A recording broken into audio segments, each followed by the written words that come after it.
as guidelines that create some kind of restriction. No, we shouldn't think of it like that, but as guidelines that actually set us up for inner freedom, clarity, and purity. Right, so all these rules in the Vedas and the yoga practice, there's a trust that on the other side of following them, even if maybe sometimes they feel difficult or impractical, that there's always a big payoff, right? And the payoff is leading us towards the ultimate goal, which is yoga. And what yoga means is union with the inner consciousness. So in the Bhagavatam, it says, even though one may become free from desire from fruitative activity, sometimes the subtle desire for fruitative activity comes into being in the heart. So what is fruitative activity, right? It's any activity that you do where you have an expectation that you're going to get some fruit from your actions and you're going to eat up that fruit, right? But in the Gita, they talk about how we should not attach to the fruits of our labor or the fruits of our actions, right? Otherwise, it sort of pollutes the action. We should be doing work for the sake of work, right? Not necessarily for the expectation of what the outcome may be, because we can never know the expectation. So what that does is it sets us up for disappointment, stress, suffering. So they say, do your work without the expectation of what's going to happen from it. Just do your best. And so we get into yoga, maybe we get, good at this on the surface level. We think, oh, I'm really getting into this yoga thing. I'm going to, recognize happiness doesn't come through external things, and I'm going to make some changes in my life, right? Maybe I'm going to start giving up drinking or smoking or certain foods. I may give up buying certain things or start giving all my possessions away, or that's something that happens when people are practicing non-attachment. And that's great. But there's some subtle stuff underneath there that we have to deal with once all that is settled. We have to get down to the subtle attachments, or they call it like the pollution in the mind and the heart. The issues of material energy, we live in the world of matter, right? We live in the material world, as Madonna said, right? And it has certain conditions that naturally arise for all beings that can lead us into a kind of suffering, a little bondage in the mind and the heart. So if we want to gain clarity in those spaces, the yogis laid out this roadmap of saying, like, this is what you might come up against in yourself. And just by being aware of it, we can actively make a change. And by actively making a change, we will lead ourselves towards a bit of relief. Right? All that inner peace, that inner relief that everybody's really seeking out. Okay, so this is a list from Swami Bhaktivedanta Thakur. He lists them out for us. I figure it's okay for me to just keep talking here, right? Because you guys are just in your position. Yeah, Ben's giving me a thumbs up. Keep your mind busy while you're staying in the pose, right? Because each yin pose is usually held for a couple of minutes. We time it. So the first one is kutanati, fault finding, right? I've given up all this stuff maybe because I've gotten into the yoga practice, but then I'm starting to find fault with others who haven't yet. Has anyone fallen prey to that? Right? You look at the people in your life and you're like, something's wrong with you. You aren't meditating every day, or, you're all stiff, right? We start finding fault in other people, and that's a big problem. It'll pollute our hearts.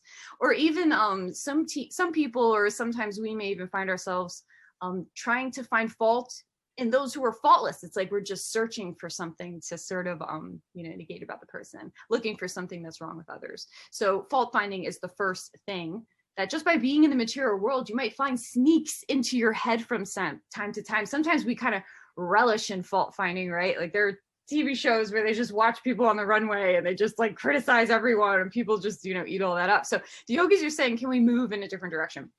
Right, the next is pratishtasa, the want for prestige, wanting to be recognized for all of our accomplishments as a yogi. Look at how enlightened I am. Look at how peaceful. Look at all the things I can do for everyone, right? We want name, we want fame. Is that sort of something we can end up being happy with, though? Can we do all these things without anybody recognizing or praising us for doing them? That's sort of the inner space we're trying to get ourselves into. Because then the action isn't polluted by the expectation of those fruitative, right? Of those fruitative things like getting prestige or becoming famous for, having your yoga practice. The next is jivahimsa, which means envy and hostility towards other living entities. So sometimes when we see someone else happy or succeeding, we may not be happy for them, right? But the yogis teach that we should try to feel happy for those who are happy. It's a little mind switch, right? Or you might start getting envious of what somebody else has. And then because of that, you feel vindicated and causing harm to them. And that's something that can pollute our heart. The next is nishad achara, accepting things forbidden in the shastra. So we have all these rules that we're supposed to be following in the yoga text. And as you keep practicing, the teachers will teach you. It's not good to hear them all at once because there's a lot, right? So if you take it bit by bit and sort of apply a tiny little bit to your life, and as I'm reading these, one might be standing out to you like, oh yeah, I do that, right? Then it's a little thing we can start to make changes for. This is a forever practice. And the next one is kama, or desire for material gain. And the last one is puja, or hankering for popularity, the want to be worshipped, right? I'm doing this thing. I feel like Instagram sort of perpetuates this, right? Like everything sort of has to be monetized. It's like we gotta put it out there and, everyone's gotta like it, right? It's this want to be worshipped. But think about all the anxiety and depression that comes out of that in our society and our culture because of the external locus, right? Rather than keeping our attention inside, we keep it outside. So some people are naturally a draw for other people, and there's no harm in that. There's nothing bad about that. But what is the internal condition of the person who has the draw, right? The internal experience. Can you uproot your desire to be worshipped by others?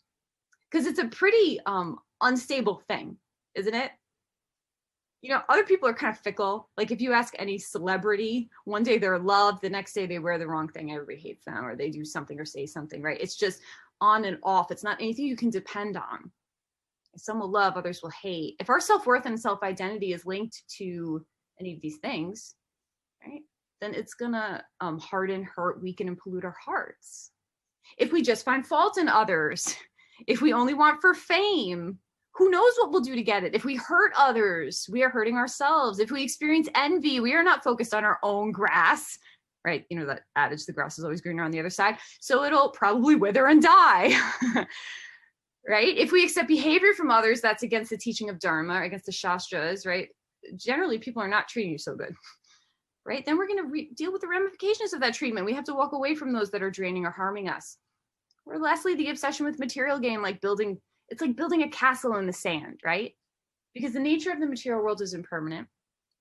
And within that impermanence lies the seed of discontent. You built a castle in the sand and the waves are going to crash over it and topple it down eventually.